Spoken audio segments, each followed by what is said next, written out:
Así que bienvenido, Jack. ¡Qué gracioso! Me alegra estar con usted, Michael.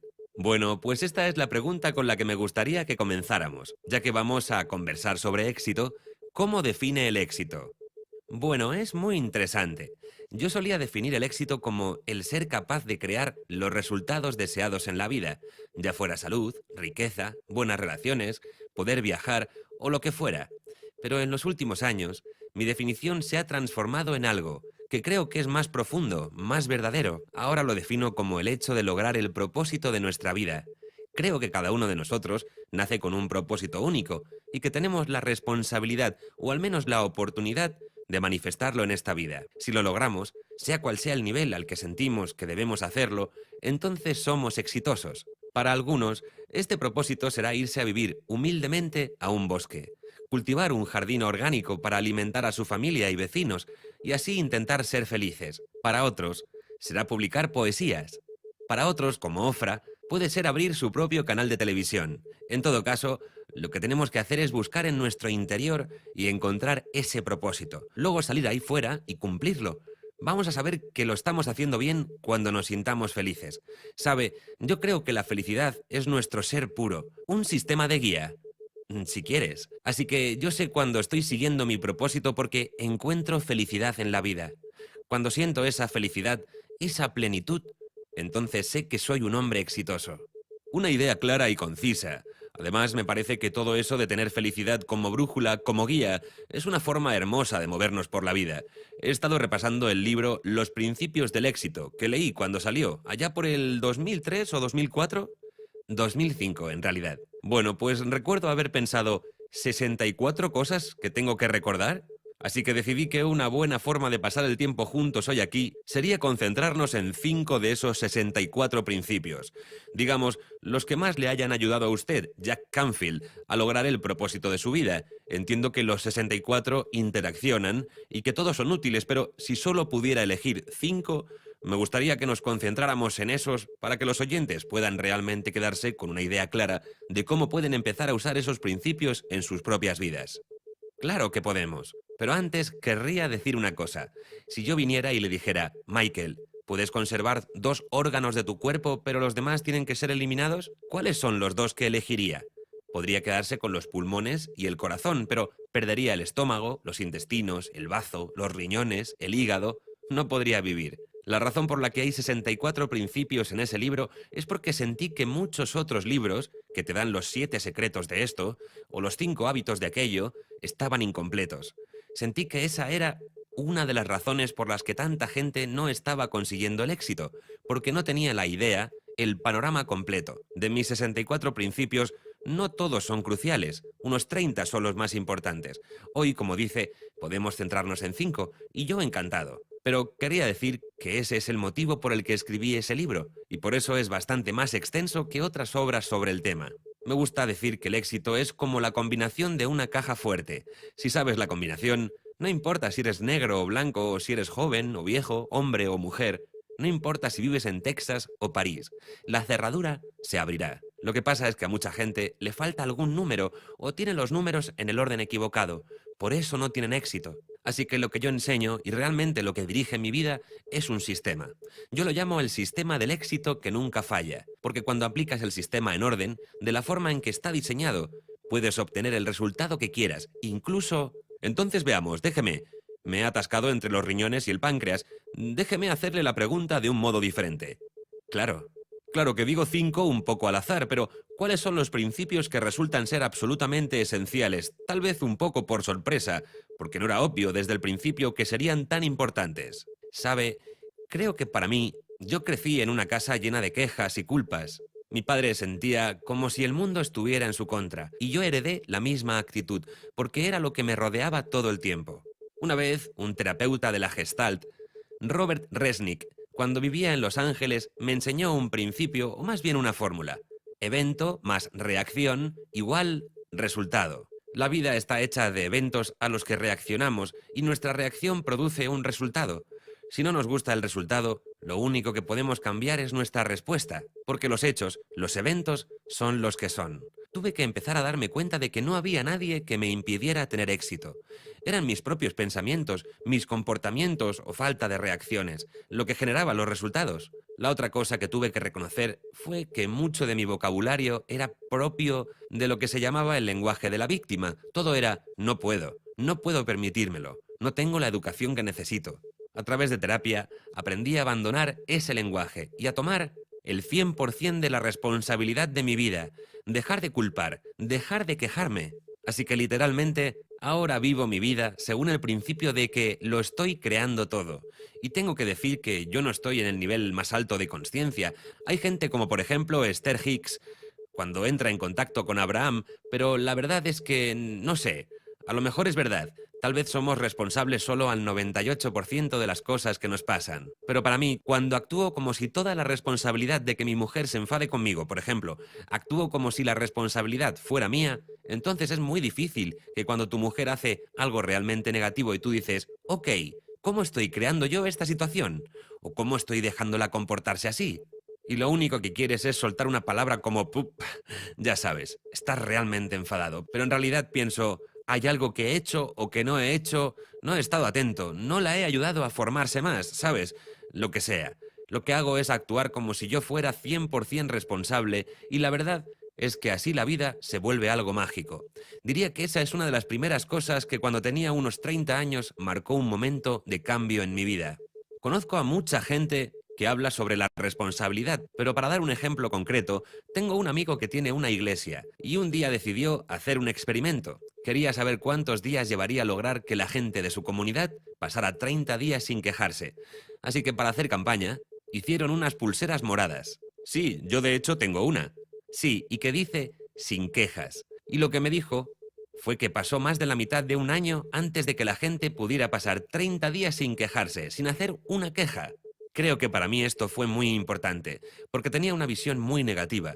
En cambio, a partir de ese momento, cambié mi perspectiva. Me dije, ok, si todo va a funcionar, si mi vida va a ser un éxito, soy yo el que la tiene que crear del modo que quiero. Muy interesante.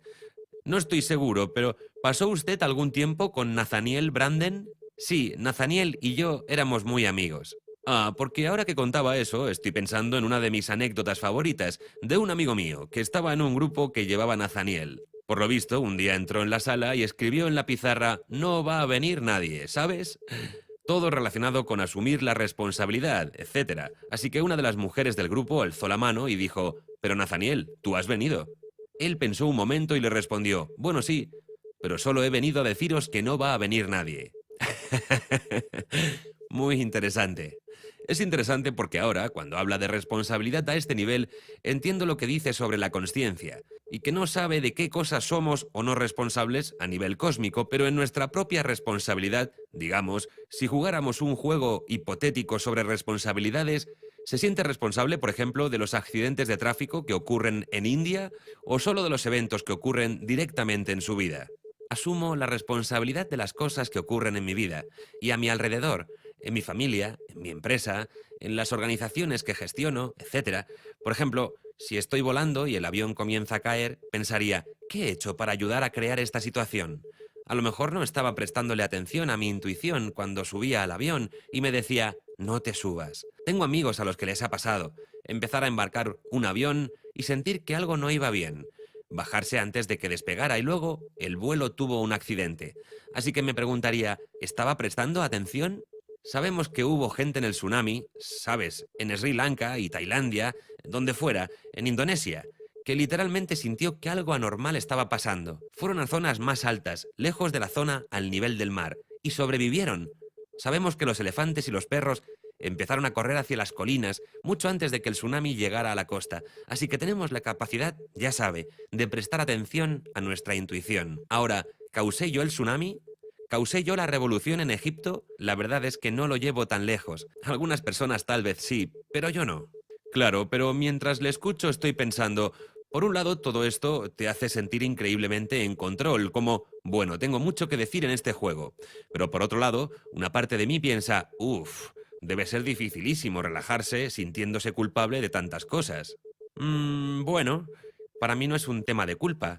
Se trata más bien de ser conscientes. Es como vivir en una pregunta más que en una afirmación. Yo vivo en una pregunta, y si lo que estoy experimentando no es lo que me gustaría, entonces me puedo preguntar, ¿cómo estoy creando esta situación? Porque si no me hago esta pregunta, tal vez nunca me dé cuenta de que la situación la estoy creando yo mismo.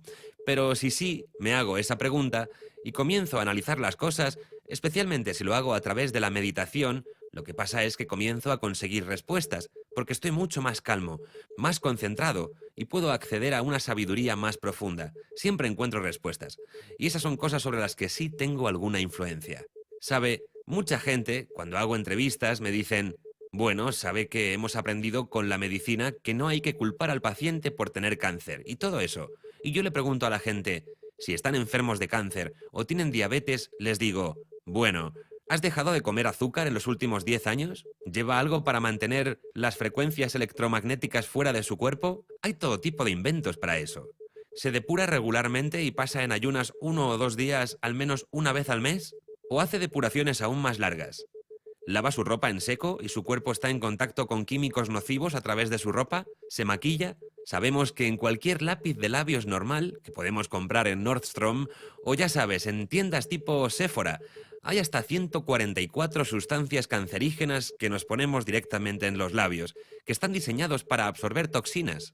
Y así puedo repasar una larga lista. Cosas como mantiene su cuerpo alcalino, sigue una dieta vegetariana, come comida cruda, o lo que sea, y siempre me responden muchísimos no. Y eso que hay investigaciones que mostrarían que todas esas cosas pueden marcar la diferencia. ¿Ha perdonado a todos en su vida?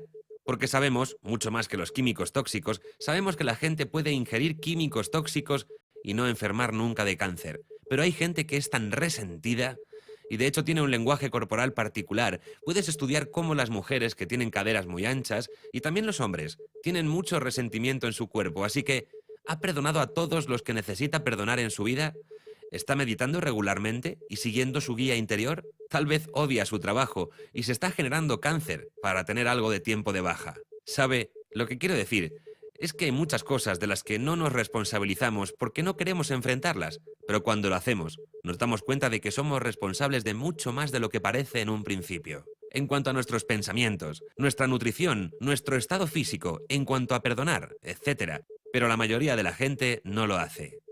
Esto genera una pregunta interesante, porque si hablamos de saber que estamos siguiendo nuestro propósito, de saber que estamos cumpliendo el propósito de nuestra vida a través de la felicidad, entonces hay una diferencia muy importante entre felicidad y podríamos decir conveniencia, que no estoy seguro de que esté clara en nuestra cultura, porque puedo imaginarme a alguien escuchando toda esa lista y pensando, pero bueno, si tengo que preocuparme constantemente de todas esas cosas, no voy a ser feliz nunca.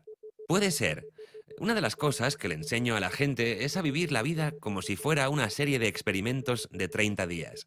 Yo he aprendido a hacerlo así. Un amigo mío escribió un libro llamado Self-Development for Smart People, desarrollo personal para gente inteligente, en vez de Steve Pavlina, sí, Alma. ¿Sabes? Ese tipo de cosas. Y una de las cosas que hace es vivir la vida como un conjunto de experimentos de 30 días. Por ejemplo, si alguien le dice, estarías mejor si fueras vegano. En lugar de discutir, él dice, bueno, no lo sé, nunca lo he probado. Voy a probar ser vegano por 30 días y ver qué pasa. O voy a comer carne durante 30 días. Si eres vegano, o voy a meditar, o voy a tomar saunas de infrarrojos cada 2 días por 30 días. O no voy a leer el periódico por 30 días, o voy a escuchar solo música animada por 30 días, no las cosas que pasan por la radio, que es música negativa. O por ejemplo, ¿qué pasaría si me retirara a la naturaleza y solo me dedicara a meditar durante 30 días? O si escuchara solo música clásica por 30 días. Sea lo que sea, no lo sé hasta que no lo pruebe. Aplicando esta técnica, yo he experimentado más felicidad en mi vida cuanta más disciplina he tenido. Alguna vez alguien dijo, puedes pasar por la vida con intención consciente y disciplina, o puedes pasar a rastras y gritando. Por ejemplo, si prácticamente vas a morir porque pones demasiados tóxicos en tu cuerpo, puede que termines teniendo un infarto. El tiempo que vas a pasar en rehabilitación, recuperándote después, Podrías haberlo pasado en una clase de yoga o de meditación, o ya sabe, alguna clase positiva, o escuchando cintas de Louis Hay, o lo que sea. Lo que digo es que podemos tener intención en lugar de tener que pasar por una crisis, porque la crisis nos va a llevar al mismo lugar, y yo solo... No, y yo creo que... Sin la crisis. No, absolutamente. Creo que este tipo de cosas, sabe, ver la situación en perspectiva, es una de las cosas que a veces es muy difícil de conseguir. Lo sé por el trabajo que hago con mis clientes, pero una vez que lo ven, conectan. En el momento es difícil para cualquiera de nosotros proyectarnos en el futuro y ver el resultado, pero ahora me pregunto si eso es algo que hacemos conscientemente. Bueno, sabe, algo que aprendí una vez de Tony Roberts en un taller, él decía que las personas que tienen el peso ideal, cuando se sientan a comer, se preguntan a sí mismas si lo que están por comer les ayuda a tener el peso que quieren, o el cuerpo que quieren, o la fuerza que quieren, o lo que sea. Yo nunca me hago esa pregunta. Más bien pienso, ¿va a estar rico? La gente inteligente, o digamos, la gente más eficiente, es capaz de cerrar los ojos y visualizar el futuro. Si me comporto así, ¿cuál es la consecuencia más probable? Si me envuelvo en este romance, ¿qué es probable que pase? Si me como esta comida, si gasto este dinero en una cosa en vez de en otra, si me tomo un mes de vacaciones, o si no me lo tomo, si duermo 4 horas, ¿qué es probable que me pase? La mayoría de la gente está muy inmersa en el presente. Creo que hay una diferencia entre lo que dice Eckhart Tolle sobre estar en el presente y vivir el momento, y sencillamente ser un adicto a los placeres de la hora. Esta adicción causa reacciones exageradas, sexo ilícito, y ya sabes, todos los vicios de los que hablamos. Sí, claro, son mecanismos que la gente tiene para seguir adelante. Ahora, una de las ideas que a mí más me ha marcado, que dice en el libro que escribió hace algún tiempo, de Aladdin Factor, el factor Aladino, y luego en los principios del éxito, sabe, diría que es esa de pregunta, pregunta, pregunta y pregunta. Correcto. ¿Podría hablarnos un poco más sobre este tema desde su punto de vista? ¿Cuál es esa idea sobre preguntar que resulta digna de un libro entero? ¿Cómo le ha ayudado esta idea en su éxito personal y a lograr el propósito de su vida? Bueno, muchísimo, porque yo era del tipo de persona a la que le resulta muy incómodo hacer preguntas. Crecí en una familia donde me decían, no le pidas dinero a tu abuela, porque ella tenía más que nosotros, ¿sabe? Y siempre tenía cambio en el monedero, así que cuando yo tenía 6 años, a veces me compraba un helado. Pero mi madre siempre decía, no pidas esto, no pidas aquello, no seas glotón. Todo tiene más que ver con dar que con recibir. Y sabe, es bastante cierto. Pero para mí, me sentía muy incómodo. En realidad mucha gente no lo sabe, pero por naturaleza yo soy más introvertido que extrovertido, aunque ahora doy seminarios a grandes grupos y todas esas cosas. Así que cuando estaba creciendo era bastante tímido. Pedirle una cita a una chica era peor que caminar 100 metros sobre brasas ardientes. ¿Sabe? Me bloqueaba. Si una chica no vivía en mi edificio, o no tenía una clase conmigo, o algo así, yo probablemente nunca le dirigía la palabra. Así que aprender a preguntar y no tener miedo de ser rechazado fue muy importante para mí. Recuerdo que tuve como una gran revelación, que es sobre lo que escribo en The Aladdin Factor, el factor Aladino. Por aquel entonces mi mujer y yo vivíamos en una colina, de esas en las que aparcas el coche abajo y luego tienes que subir escaleras para llegar a la casa. Teníamos 42 escalones. Cada vez que hacíamos la compra, volvíamos con unas 10 bolsas llenas de comida. Siempre subíamos los dos la primera vez con 1 o 2 bolsas cada uno, o lo que fuera. Luego ella se me quedaba guardando la compra mientras yo volvía a bajar y subir hasta 4 veces más para terminar de traer todas las bolsas. Pues un día pensé, esto no me gusta, ¿sabes? Creo que deberíamos llevar cada uno la mitad de la compra. Me llevó como 20 minutos encontrar el coraje para decirle lo que pensaba y cuando por fin se lo dije me respondió, claro, no hay problema. ¿Por qué no me lo has dicho antes? En ese momento algo cambió. Me di cuenta de mi situación y pensé, ¿por qué no pregunto? Y sabes, ahora sé que la razón era que tenía miedo a ser rechazado y todo el condicionamiento de mi familia. Pero al final, todo eso empezó a desmoronarse. Y se podría decir que soy ahora un preguntador de primera. Así que digo, pregunta, pregunta, pregunta y pregunta. Por ejemplo, para Sopa de pollo para el alma, si yo no hubiera estado dispuesto a preguntar y seguir preguntando, no estaría hablando contigo ahora. Les preguntamos a 144 editoriales si podían publicar nuestro libro y recibimos 143 negativas en unos 14 meses. Si nos hubiéramos rendido después de 100 negativas, a nadie le importaría esta entrevista y yo no estaría aquí. Así que literalmente preguntar para mí es fundamental. Cuando fundé el Consejo de Liderazgo Transformacional, aún sabe estas cosas que a veces vienen de condicionamientos de la infancia y que vuelven cuando menos te lo esperas. Les iba a preguntar a 32 de los líderes transformacionales más respetables del mundo, como John Gray, Gay Hendricks, John DeMartini y gente así, si querían venir a mi casa y discutir la forma de una organización que llamaríamos el Consejo de Liderazgo Transformacional. Me interesaba gente que estuviera haciendo un trabajo en línea con el mío, porque no existía una asociación profesional de gente con compañías de formación transformacional. Pero tenía mucho miedo de que pensaran, ¿y quién es Jack Canfield? ¿Por qué voy a querer ir a su casa? ¿Quién se cree que es para organizar todo esto? Me acosaban todas esas dudas, pero lo que yo le enseño a la gente son distintas técnicas para calmar el crítico interior, etc. Así que seguí adelante y lo hice. Pregunté, y de las 32 personas a las que invité, 30 asistieron a la reunión. 28 decidieron unirse al grupo y se convirtieron en miembros fundadores, y 26 de ellos son aún hoy parte del grupo, junto con otros 100 que se nos unieron por el camino. ¿Sabe? Gente como Don Miguel Ruiz, o Chris y Janet Atwood, que hicieron el test de la pasión, y Bárbara Max Hubbard, Ariel Ford, Mac Heman, M.D. Quiero decir, un grupo de gente excepcional que transformó mi vida solo porque tuve la fuerza de preguntar y no...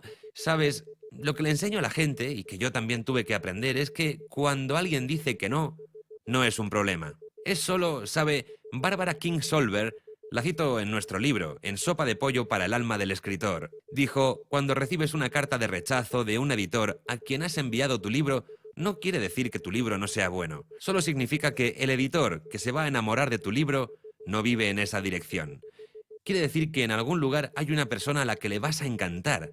143 rechazos para Sopa de pollo para el alma y aún así Pete Bexo y HCI, Health Communications INC, decidieron que les gustaba el libro y que lo iban a publicar. Y aquí estamos, 500.000 ejemplares más tarde, solo porque a una persona le gustó el libro.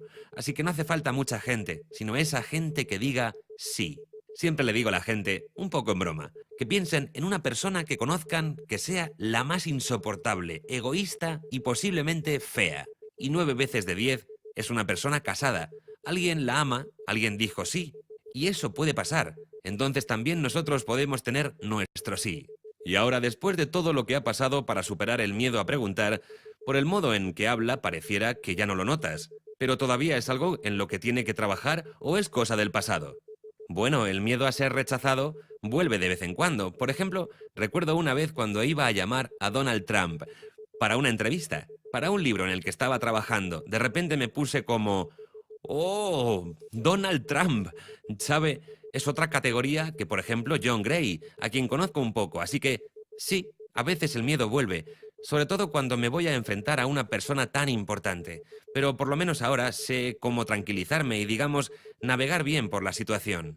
Hay muchas técnicas. A veces sellas el miedo y lo haces de todos modos. O puedes usar la técnica de la libertad emocional, el método Sedona. Yo a veces uso la técnica de respiración de la masa del corazón. Y en 1 minuto, o 2, ya estoy centrado. El miedo ya no me domina. Pero lo importante es recordar, y esto lo aprendí de alguien hace tiempo, que el miedo es una señal de precaución, no una de stop. Es como cuando estás por incorporarte a la autopista. Hay que ser precavido, pero no detenerse.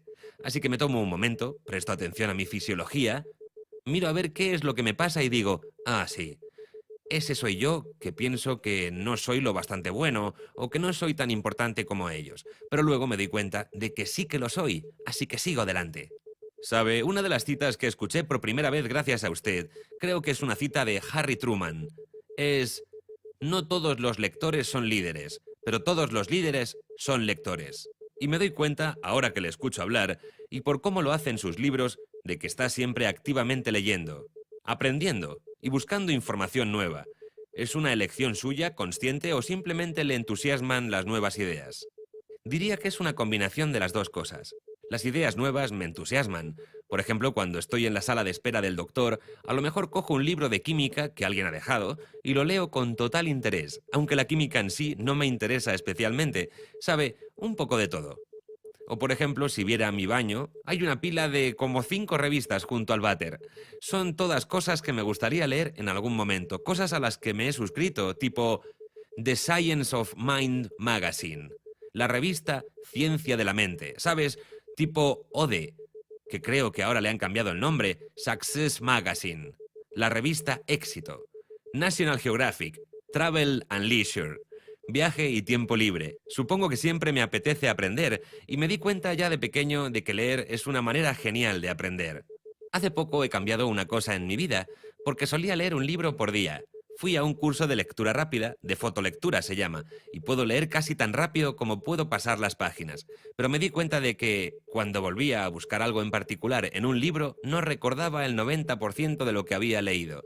Así que ahora prefiero leer más tranquilamente, tomar notas, aplicar lo que haya aprendido y luego pasar al siguiente libro. También, hace muy poco he decidido que en realidad aprendo mucho más cuando experimento algo que cuando lo leo. Si viera mi oficina, solo en mi escritorio hay como 30 libros que quisiera leer ya mismo, pero estoy yendo a más talleres, a más webinarios y seminarios y leyendo un poco menos. Un día en mi biblioteca calculé que debo haber leído más de 3.000 libros en mi vida. Si contáramos que cada uno haya costado unos $20, hablamos de unos 60 o así. Así que me habré gastado en libros unos $600.000. En realidad, si me hubiera gastado unos $200.000 de ese dinero en ir a más seminarios, creo que el camino hubiera sido más divertido. Sí, a mí me parece que, sabe, por ejemplo, yo en mi ambiente soy bastante conocido por la cantidad de contribuciones que he hecho a lo largo de los años, pero también me he dado cuenta de que llega un punto donde esa especie de sabiduría interior de la que hablaba antes empieza a brotar. Y sabe, ahora a menudo me parece que las grandes ideas surgen de adentro hacia afuera, tanto incluso más de lo que me llegan de afuera. Creo que es cierto en mi caso también. Y que es por lo que estoy leyendo menos. Por ejemplo, me mandan muchísimos libros, de gente que quiere citas promocionales y cosas así. Y la verdad es que me encuentro con muy pocas ideas originales. Sabe, de vez en cuando hay algo innovador, como las EMT, técnicas de liberación emocional, o el método Sedona, o el trabajo de Byron Katie, o lo que sea, pero la mayoría solo repasa cosas que ya sabíamos. Además, creo que durante bastante tiempo, porque tenía muy baja autoestima, y ya sabe, por eso era amigo de Nathaniel Branden. Los dos enseñamos autoestima durante años. En la Universidad de Massachusetts siempre decíamos: si tienes un problema, escribe un programa educativo sobre eso y aprenderás enseñando. Totalmente. Pero lo que pasó, para mí, creo que es, yo pensaba que todas las buenas ideas estaban ahí y yo solo tenía que salir a buscarlas. Pero ahora me doy cuenta de que cuando sintonizo conmigo mismo y me tranquilizo, todo lo que necesito saber me viene inmediatamente. Pero sí que disfruto aprendiendo técnicas y cosas así que de todos modos sigo leyendo. Bueno, déjeme preguntarle, hay otra cosa de sus libros que otra vez no recuerdo bien el orden, y puede que no los haya leído en el orden en los que los escribió, pero recuerdo un libro que me parece que tiene ya varios años. Creo que se llamaba ¿Atrévete a ganar? Ajá. En el libro habla de uno de los principios que proponen los principios del éxito, aquello de soltar el freno. Y siempre me ha parecido, otra vez, que es un libro que como que se centra en un solo principio y lo desarrolla. Y me pregunto si ese fue uno o si solo es verdad. En realidad, todo empezó con una metáfora que alguien compartió una vez. Sabe, si estás conduciendo con el freno de mano puesto y luego te das cuenta, la típica cosa que nos ha pasado a todos, algunos coches nuevos ya no tienen freno de mano, pero ya sabe, de repente te das cuenta de que tienes el freno puesto. Y a nadie se le ocurre acelerar más para superar la tracción del freno. Lo que hacemos es soltar el freno de mano y así, sin ningún mayor esfuerzo y con menos combustible, el coche avanza rápido. Básicamente para mí, esa metáfora describe el uso de la afirmación y la visualización. Y ya sabe, Hay House fue fundada por Louis Hay, que hacía un uso maravilloso de las afirmaciones. Y en 1968, cuando trabajaba con W. Clement Stone, que fue mi mentor, ya poseía unos $600 millones. Hoy en día, si tenemos en cuenta la inflación, sería un billonario. Bueno, él me protegió y me enseñó. Lo primero que me enseñó fue, después de 100% responsabilidad, fue: ¿tú usas afirmaciones? ¿Visualizas? Yo le dije que no, que ni siquiera sabía de qué me estaba hablando. Y él me respondió: pues empieza hoy. Yo dije que sí, y ¿sabe? Me dijo: quiero que te plantees un objetivo tan grande que cuando lo consigas vas a saber que ha sido solo gracias a lo que yo te enseñé, porque hasta ahora no sabías cómo lograrlo. Así que me propuse un objetivo. Hablo de esto en la película The Secret, El Secreto, así que mucha gente ya habrá oído esto, pero hago un breve resumen. Me propuse ganar $100.000 en un año, y en aquel momento yo ganaba unos 8.000 al año, así que era un salto grande. Me dio una afirmación que decía: Dios es mi fuente infinita, que vengan a mí rápidamente grandes sumas de dinero por la gracia de Dios, para el mayor de los bienes. Empecé a repetir esto todos los días y cuando ya llevaba unos 30 o 35 días, estaba en la ducha y tuve mi primera idea de $100.000. Y literalmente me transformó la vida. Me puse en marcha y realicé la idea y para el final de ese año había ganado $92.000. Como puede imaginar, no estaba triste de que fueran solo 92.000 y no $100.000. Sí, qué fracaso, Jack Canfield, qué fracaso. Sí, no, mi mujer... No, es genial. Mi mujer dice, bueno, si funciona con $100.000, ¿te parece que funcionará con 1.000.000? Así que repetimos todos los mismos pasos, las mismas técnicas. Afirmación, visualización.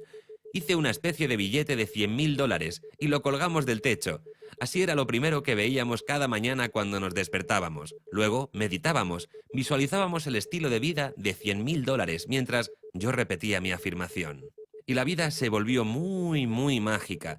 A menudo en mis seminarios muestro un cheque endosado a mi nombre por $1.130.000. Ese fue el primer cheque que recibí por sopa de pollo para el alma, que no era más que un cuarto de toda mi comisión.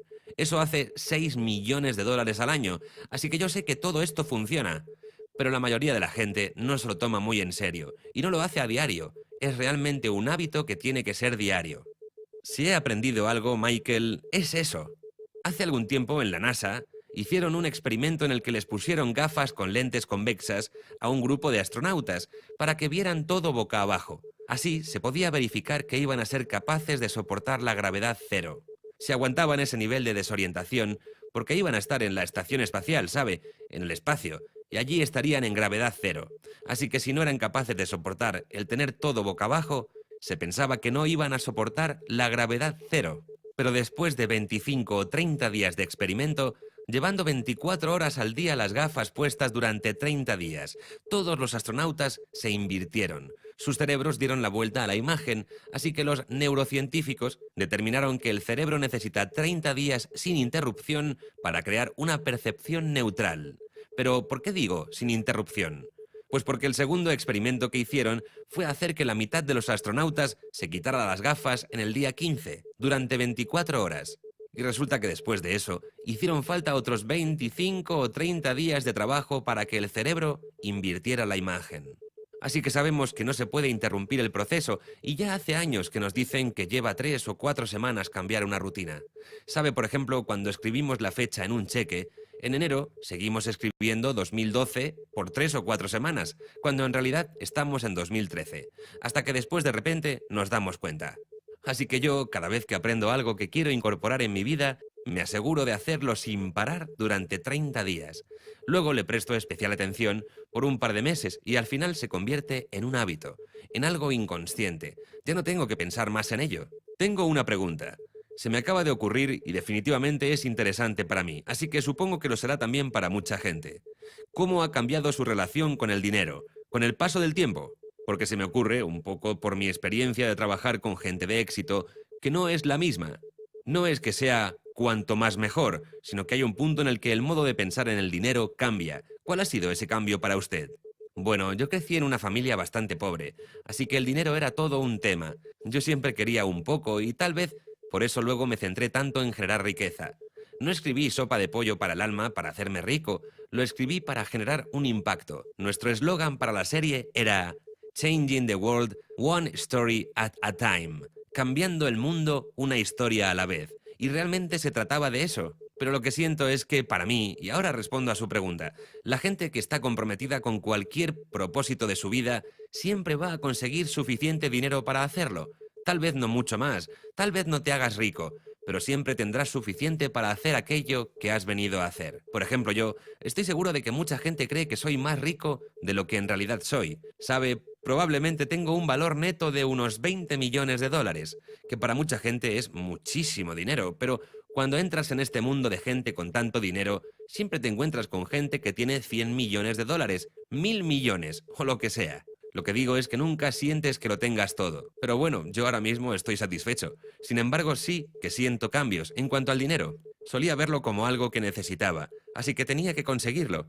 Desafortunadamente creo que he tratado a mucha gente por el camino como medios para conseguir lo que quería. Y una vez que tuve todo el dinero que quería, empecé a verlo como un recurso para ayudar a los demás. Así que es algo que me ha permitido expandirme, el siempre tener lo que necesito, ya sean ordenadores, libros, viajes, educación, sanidad, etc. Me ha permitido hacer bien mi trabajo.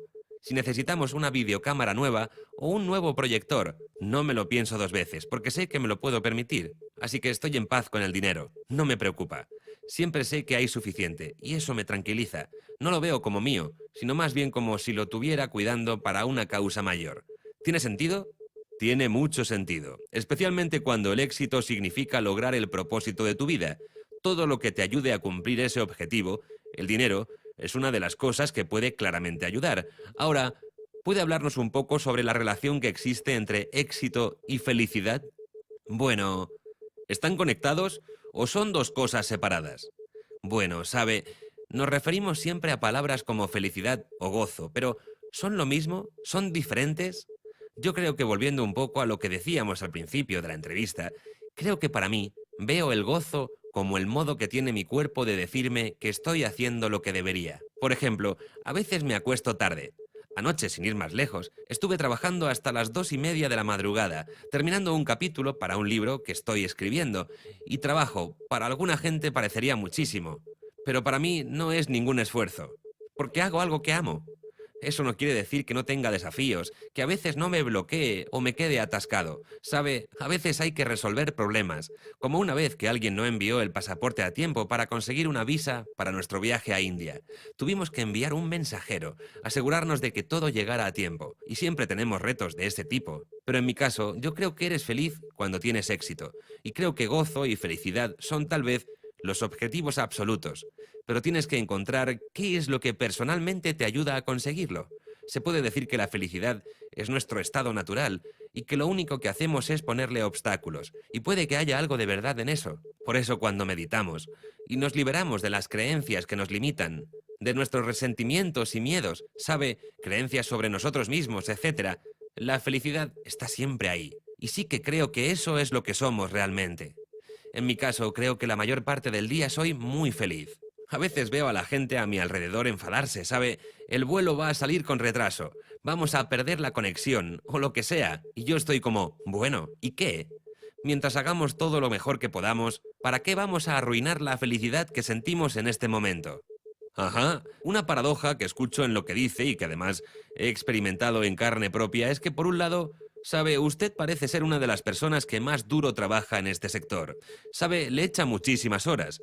No digo que no disfrute, pero trabaja muy duro. Por el otro lado, uno de los principios del éxito que he escuchado, y dígame si me equivoco, pero habla de dejarse llevar, de no hacer presión, de ver, y es un método mucho más suave del que me vendría a la cabeza si viera a alguien trabajar como trabaja usted. Me pregunto si podemos hablar un poco de esto. ¿Tiene sentido? Bueno, la intención de este capítulo, en los principios del éxito, no es tanto transmitir esa idea de no hacer presión o de dejarse llevar. Es más bien sobre si hay algo de lo que uno no está seguro, si lo quiere hacer o no. Por ejemplo, tenía un amigo que pensaba que quería poner un restaurante. Por aquel entonces, él estaba de director ejecutivo de una fundación y era muy feliz. Yo le dije, ¿por qué no te dejas llevar y pruebas?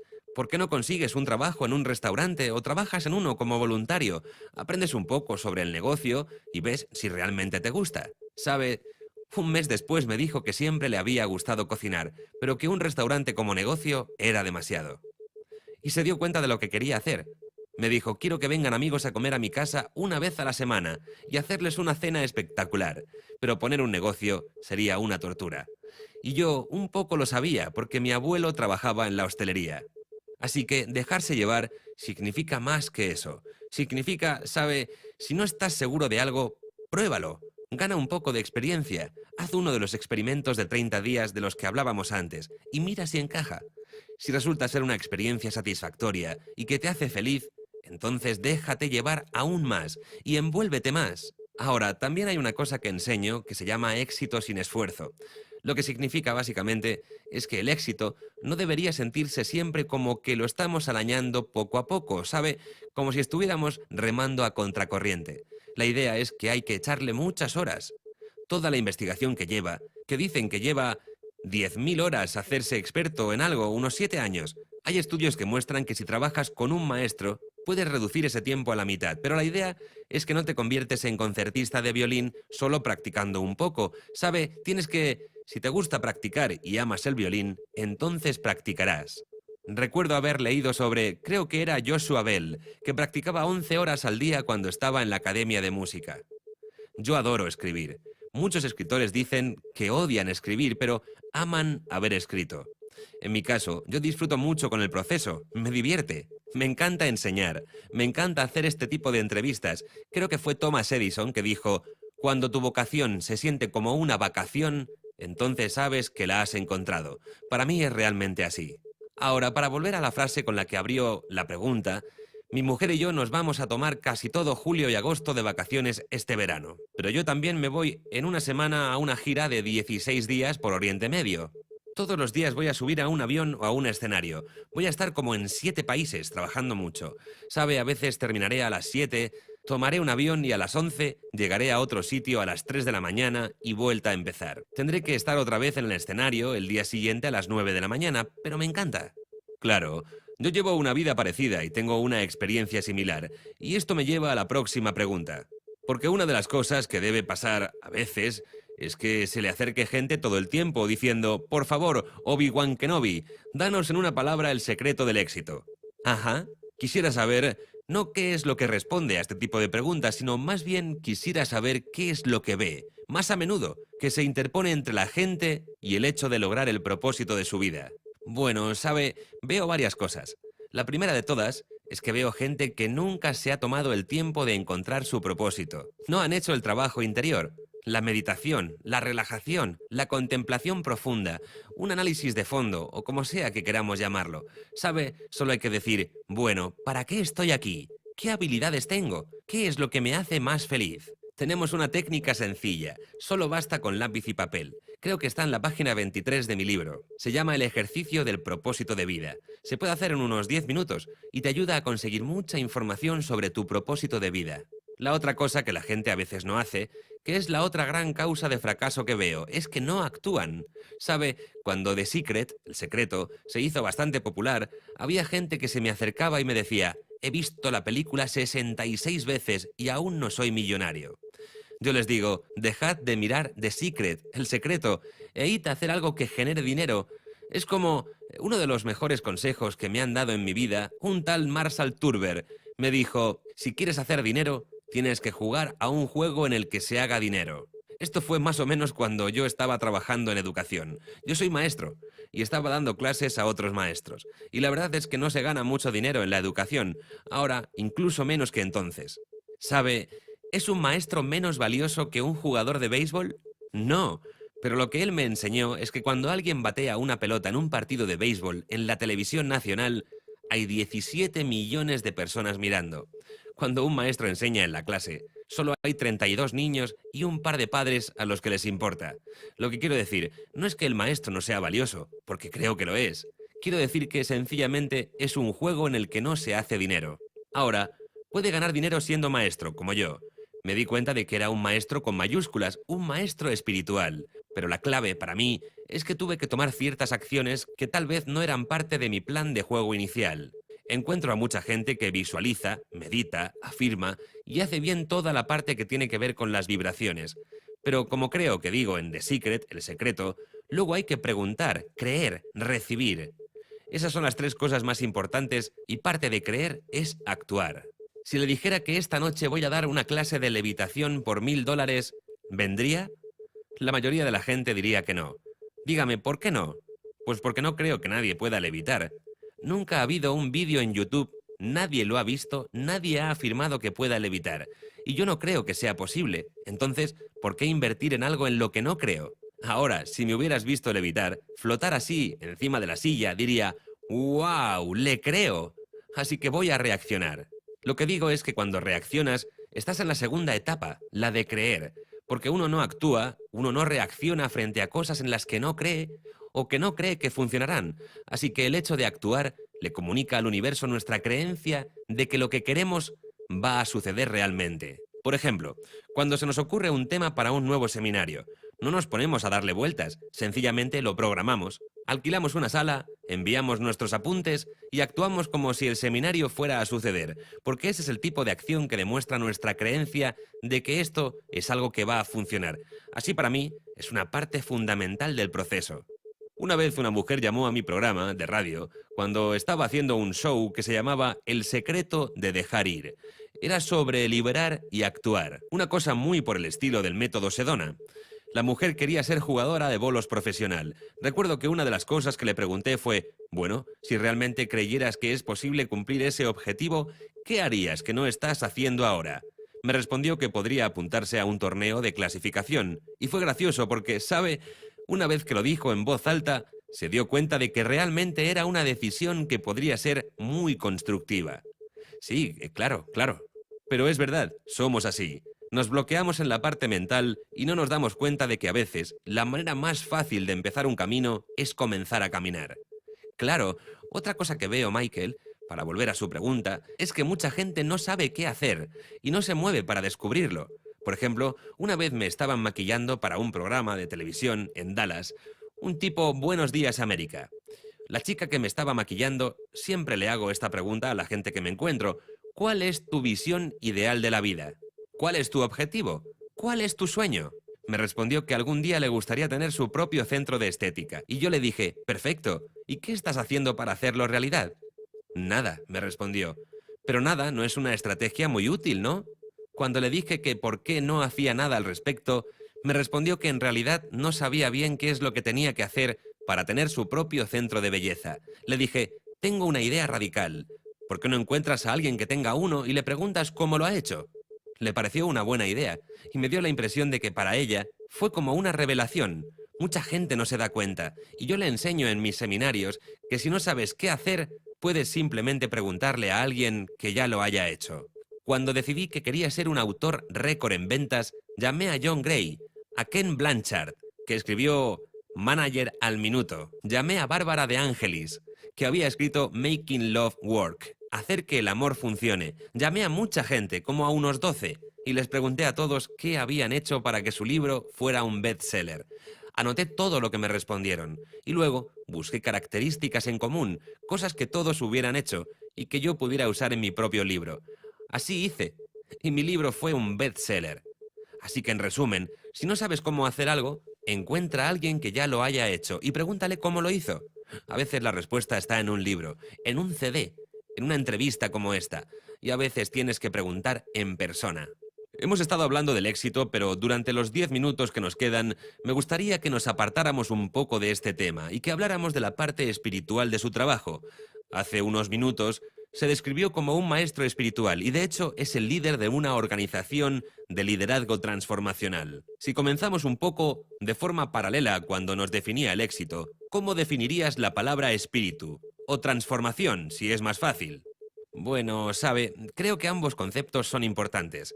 Para mí, espíritu es aquello que no podemos ver, pero que sabemos que existe, porque podemos sentir su efecto. En nuestro cuerpo, por ejemplo, cuando medito, siento que algo sucede. Cuando pido una guía, cuando recito, cuando hago danza sufí, cuando rezo. Hay ciertas prácticas espirituales que realmente resuenan en mi interior. Generan vibraciones y me hacen sentir más centrado, más calmo, más amable, más en paz, más capaz o lo que sea. La verdad es que toda la vida he tenido alguna práctica religiosa. Crecí en una familia de presbiterianos, iba a misa y cantaba en el coro, pero nunca me sentí muy espiritual. Todo giraba demasiado en torno al dogma y a las cosas que no había que hacer. Así que cuando tomé mi primera clase de yoga, kundalini, y meditamos y respiramos, y abrimos nuestros chakras y todo eso, y tuve una experiencia extática, como si hubiera salido de mi propio cuerpo, entonces pensé, ¡ah! De eso es de lo que me estaban hablando.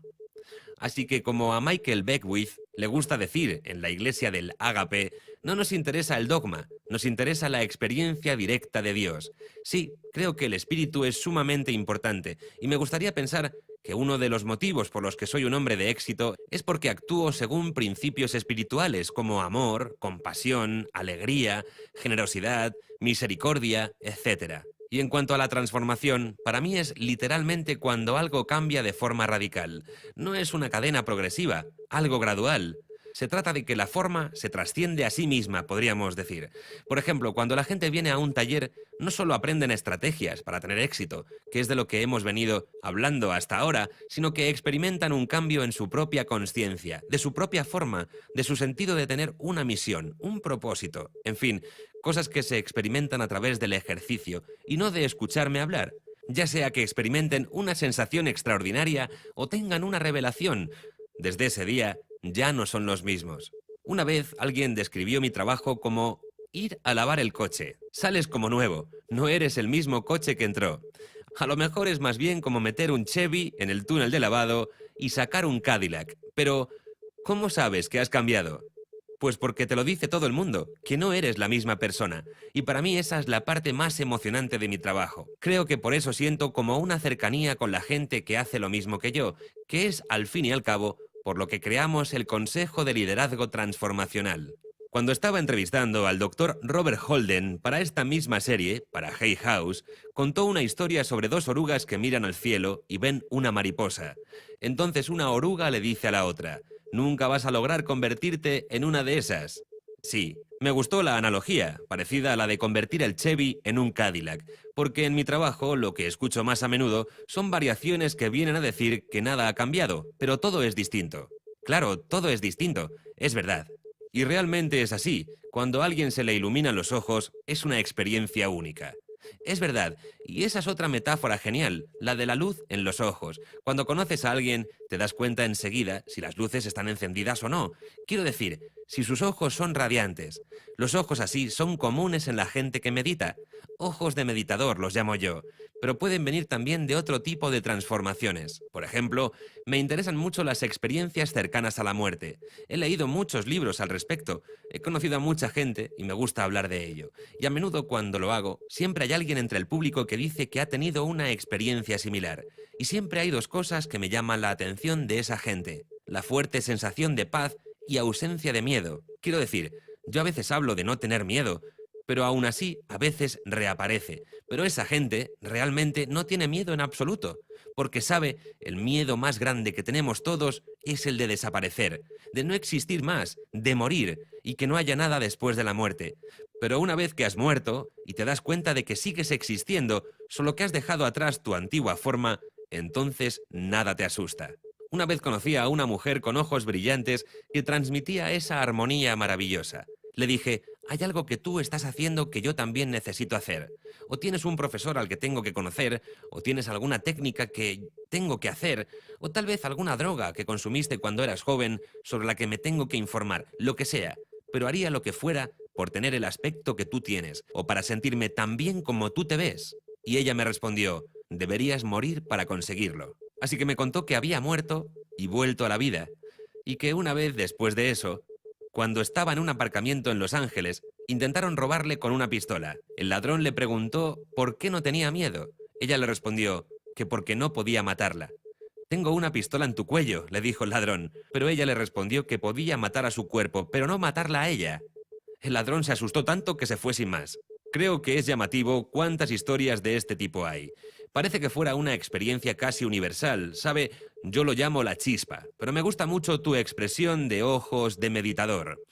Realmente para mí la segunda mejor experiencia del mundo es estar con alguien cuando se le iluminan los ojos, y la primera es cuando te pasa a ti. Exacto, por eso hago el trabajo que hago. Sí, por esos momentos. Bueno, creo que podemos usar este punto para cerrar la entrevista y el tiempo que hemos pasado juntos. Para la gente que nos escucha, a la que realmente le gustaría eso, más allá de experimentar todo lo que hemos hablado sobre el éxito, para aquellos que sueñan con vivir esa chispa, ese brillo, para los que sueñan vivir con paz y sin miedo, ¿por dónde les dirías que empiecen? Bueno, creo que todo el mundo necesita practicar meditación. Hay miles de profesores de meditación enseñando de 1000 formas distintas. Personalmente, lo que más me ha servido ha sido la meditación budista. Incluso una vez hice un retiro vipassana de 10 días que me transformó totalmente. Quiero decir, salí una persona completamente distinta, con mucha más compasión y tuve mucha más paz en la vida. Pero sabes, creo que cada uno se va a sentir atraído por aquello que necesita. Hace poco, mi mujer y yo fuimos a un evento benéfico de Jeff Bridges, el actor. Estaba allí por un amigo suyo, Bernie Glassman, que hace mucho trabajo con el Holocausto, etc. Y tan pronto entramos, mi mujer vio a un hombre llamado Dalo, que es profesor de meditación budista. Mi mujer se le acercó y le dijo: «No sé por qué, pero tu energía me atrae totalmente». Y él le respondió: «Bueno, ¿cuál es tu nombre?» «Inga». «¿Y tú?», le respondió ella. Él le dijo que su nombre era Dalo y que era profesor de meditación. Inmediatamente mi mujer le dijo: «¿Cuándo es el próximo curso? Porque allí estaré». Así que literalmente 2 días después se apuntó para meditar con Dalo, y todos los jueves por la mañana tiene una sesión individual de meditación con él, y por la noche otra sesión de Bunga. El profesor de meditación apareció justo cuando ella lo necesitaba, y yo creo que así nos va a pasar, que os sentiréis atraídos a aquello que necesitáis. En mis seminarios, yo enseño 4 tipos distintos de meditación, porque realmente hay 4 tipos que son los que más impacto han tenido. El árbol de la vida, que es un tipo de meditación inspirado en la Cábala. La meditación budista. Luego una meditación de mantra, que aprendí de una mujer que se llama Betty Bezar, que fue la primera en enseñarme meditación. Y por último, simplemente, la respiración, en la que nos concentramos en el flujo de aire que atraviesa la nariz, su frescura, su calor. Ese último tipo de meditación lo aprendí de un hombre que es el Gandhi de Sri Lanka. Me lo encontré por casualidad en una conferencia en Italia, y luego me enteré de que había estado con alguien que... es un buen apodo. Sí, estábamos ahí esperando un autobús y resulta que el hombre ha transformado por completo como 15.000 pueblos. Han tratado de matarlo, como hicieron con Gandhi, ¿sabe? Y no era más que un hombre excepcional, tan dulce y atento. Pero sí, definitivamente diría que lo primero es la meditación. Diría que encontraran algún tipo de sistema para generar riqueza, éxito, consciencia de prosperidad, ya sean mis libros o los de algún otro autor, y que los estudien. Sabe, sea lo que quieran lograr, hay que estudiar. Así que comprométanse al camino del estudio. Yo hago muchísimos seminarios, así que pueden ir a jackcanfield.com. Y tenemos también un curso especial en agosto, que hacemos todos los años, que se llama Breakthrough to Success, avance hacia el éxito. También tengo un programa de enseñanza para maestros, donde le enseñamos a la gente cómo transmitir esos conocimientos. Actualmente tenemos más de 400 personas en todo el mundo que muestran que estas enseñanzas funcionan, en lugares como India, Kuwait, Jordán, Sudáfrica, Nigeria, Francia, etc. Diría que lo más emocionante que hago hoy en día es enseñarle a la gente a enseñar. Y también están, ya sabe, todos esos libros y cintas con los que enseñamos a mantener alta la autoestima y a sentirse capaz. Pero ya sabe, como he dicho antes, confíen en aquello que les atraiga. La ley de la atracción dice que si haces ciertas cosas, atraerás más de ellas a tu vida. Pero pocas veces se menciona que esta ley funciona en 2 sentidos. Confíen en lo que les atraiga. Cuando escuchen esta serie de la cumbre de Hay House, va a haber algunos comunicadores y profesores que les atraigan más que otros. Confíen en cómo se sientan. Ya saben, compren sus libros, vayan a su página web, a sus seminarios, exploren lo que enseñen. Dejaos llevar. Volviendo a lo que decíamos antes, lo más importante es estar en una senda. Igual que se tiene un programa nutricional o una rutina de ejercicios, igual que uno se baña o mantiene su coche. Del mismo modo, una parte de nuestra vida debemos dedicarla a la expansión de nuestra consciencia y de las cualidades que nos permitirán manifestar nuestro propósito, una vez que lo hayamos descubierto a través de la consciencia. Todos sabemos que una cosa es escuchar música y otra bien distinta, ser capaz de tocarla o de escribirla para otros músicos. Lo interesante es desarrollar todas esas áreas a la vez. Lo que acabo de decir me parece hermoso. Y este es un hermoso punto para cerrar nuestra charla, Jack. Es un honor, le admiro desde hace tiempo y me ha gustado mucho todo lo que ha compartido hoy con nosotros. Gracias por ser como es. Le aprecio mucho, Michael. Y mira que hago muchas entrevistas, pero usted tiene un estilo muy tranquilo y al mismo tiempo lleno de entusiasmo. Gracias por esta oportunidad de compartir.